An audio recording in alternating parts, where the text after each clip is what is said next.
আচ্ছা, আমার নাম হচ্ছে ফাল্গুনী ভট্টাচার্য। আমি এখন ব্যাঙ্গালোরে আছি। আমি ব্যাঙ্গালোর থেকে বলছি বাবার লীলা কথা। বাবার চরণে শতকোটি প্রণাম। সমস্ত ভক্তবৃন্দের চরণে আমার শতকোটি প্রণাম।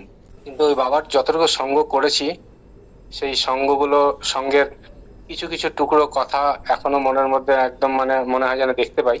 সেই জিনিসগুলো মানে একটু বলার চেষ্টা করছি আর কি। আর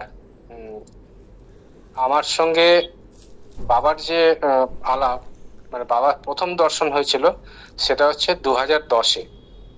2010-এ আমি তখন হরিয়ানার পাঞ্চকুলাতে থাকি।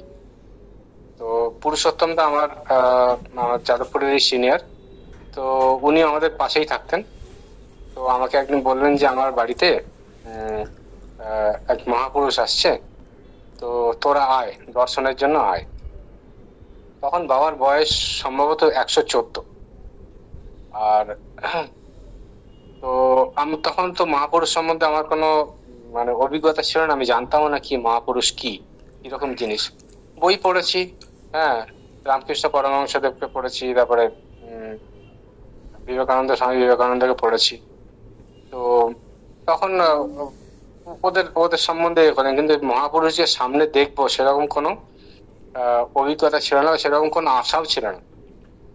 হ্যাঁ, আর ভগবানের বিশ্বাস ছিল, মানে মনে হতো যে ভগবান তো আমরা পুজো করি, তো ওই হচ্ছে ভগবান, আমাদের দূর থেকে ইয়ে করা, পুজো করা।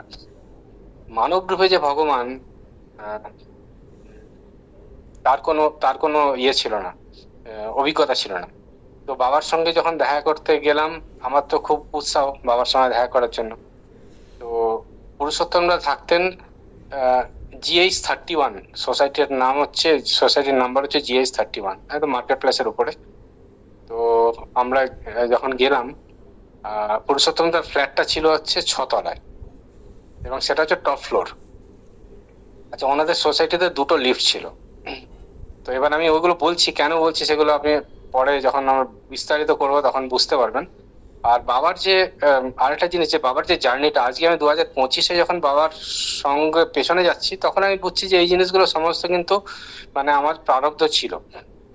তো বাবার সঙ্গে দেখা করতে গেছি।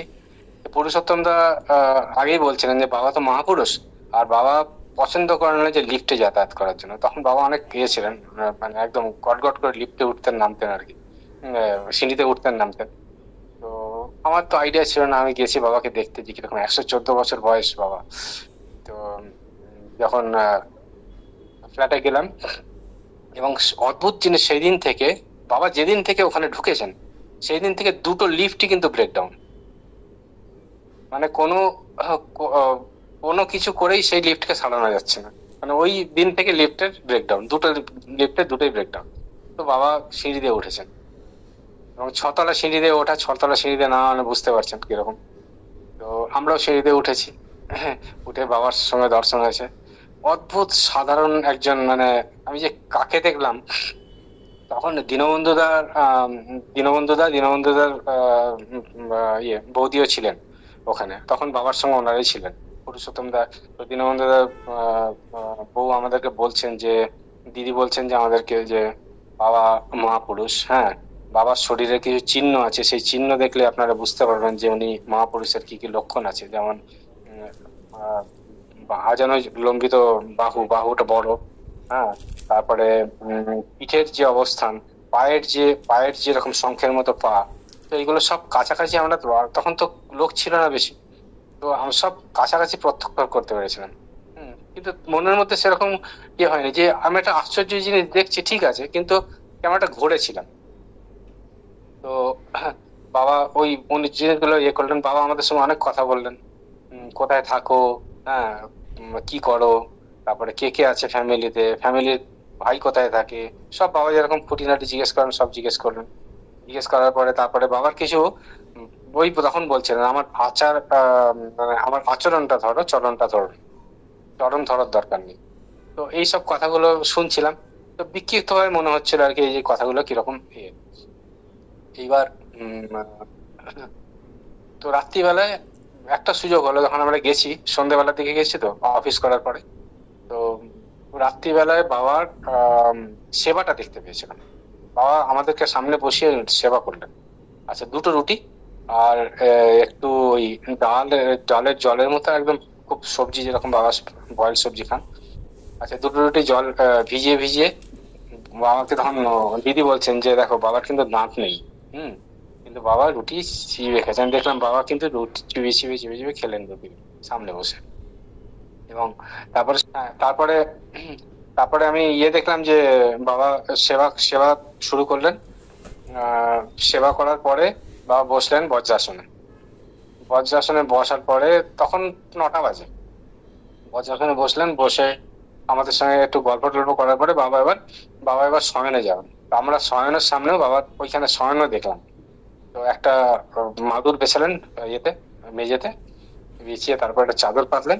আর কাঠের পিঁড়িটা যেটা আছে, চাদরে মোড়ানো কাঠের পিঁড়ি, সেটা নিয়ে বাবা বললেন আমার এটাই বালিশ, আমি এখানেই শুই। আমি অবাক যে এরকম ভাবে শোবেন। তাও কাঠের পিঁড়িটা মাথায় নিয়ে, এবং আমার অদ্ভুত জিনিস, মানে 2 সেকেন্ডের মধ্যেই বাবা কিন্তু মানে একদম অন্য জগতে, আর কোনো কথা নেই, 2 সেকেন্ডের মানে শুলেন আর শুয়ে পড়লেন। আমার তখন অদ্ভুত লাগলো দেখে যে ইনি এত সরল, এত আর টুকটুক করে ঘরে ঘরে ঘুরে বেড়াচ্ছেন। তো এটা হচ্ছে বাবার সঙ্গে প্রথম যখন এলো। আর 6তলাতে যে বাবা যে ওঠানামা করছেন তার কোনো ক্লান্তি নেই, 2-3 বার করে দিনে উঠতেন নামতেন, এখানে চলে যাচ্ছেন ওইখানে চলে যাচ্ছেন। আর মানে অদ্ভুত জিনিস। তো ওই জিনিসগুলো প্রথম দেখার পরে আমার মনে হয়েছিল যে সরলতাটা কি, হ্যাঁ, কিরকম হওয়া উচিত লাইফটা, মনের মধ্যে একটু একটু ইমপ্রেশন হয়েছিল 2010-এ। আর পুরুষোত্তমটাকে তখন জিজ্ঞেস করতাম যে আচ্ছা বাবা এরকম করেন, বাবা ওরকম করেন, বাবা কি করেন না করেন, মানে কৌতূহল হয়েছিল। আমার ছেলেও যেত, রূপও যেত, তারপরে চৈতালিও যেত।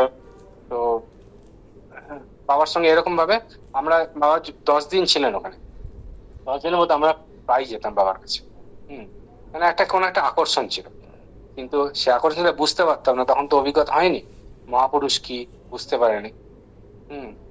আর মানে গরম কাল ছিল, কিন্তু সমস্ত কিছু যেন মনে হচ্ছিল যেন কোনো কিছু ব্যাপারে না, বাবার কাছে কোনো কিছু না। আর পুরুষোত্তম দার সঙ্গে বাবা বেরোতেন মাঝে মাঝে, পুরুষোত্তম নিয়ে যেতেন, কিন্তু বাবাকে খুব কাছ থেকে ওখানে পেয়েছিলাম 2010-এ। এবং তখন থেকে একটা কৌতূহল জন্ম নিয়েছিল বাবার ইয়েতে। আর বাবার সঙ্গ করা, কিন্তু তখন আমার মনের মধ্যে কোনো আসেনি যে বাবার কাছে আমি দীক্ষা নেবো, বাবাকে গুরু হিসাবে দেখবো। ঠিক আছে, মহাপুরুষ দেখেছিলাম, মনের মধ্যে একটা কৌতূহল হয়েছিল। কিন্তু তারপরে যে বাবার সঙ্গে যে এর পরে যে জার্নিটা শুরু হবে, সেটা যে কিরকম হবে, আজকে 2025-এ বসে যখন আমি 2010-এর কথা ভাবি, তখন মনে হয়েছিল যে এটা কিন্তু আমার গন্তব্য, মানে ডেস্টিনেশন আর কি। বাবার সঙ্গে যে আলাপ হওয়া, তারপরে যে বাবা আমাকে চুম্বকের মতো টানলেন, হ্যাঁ, কিরকম ভাবে বাবার টানে চলে এলাম, এগুলো সমস্ত মানে ভবিতব্য ছিল। তো আজকে আমি এইটুকুই বলবো। হ্যাঁ, আজকে হয়তো একটু কম বলা হলো। আমি কালকে থেকে আমার মানে বাবার সঙ্গ করার যে 2014-র যে বাবার সঙ্গ করা, তারপরে যে কুম্ভের এটা, এগুলো সব আমি একটা একটা করে এপিসোডে বলবো। হ্যাঁ, এটা আজকে বাবার সঙ্গে জাস্ট ইন্ট্রোডাকশন হয়েছিল, সেই ইন্ট্রোডাকশনটা আপনাদের সামনে রাখলাম। আমার ভুল ত্রুটি মার্জনা করবেন। আমি মানে অতি দিনহীন, আর বাবার সঙ্গ করার এই যে মানে এখানে আমি বলতে পারছি, এটার জন্য আমি মানে আপনাদের কাছে কৃতজ্ঞ। প্রণাম, জয় গুরু।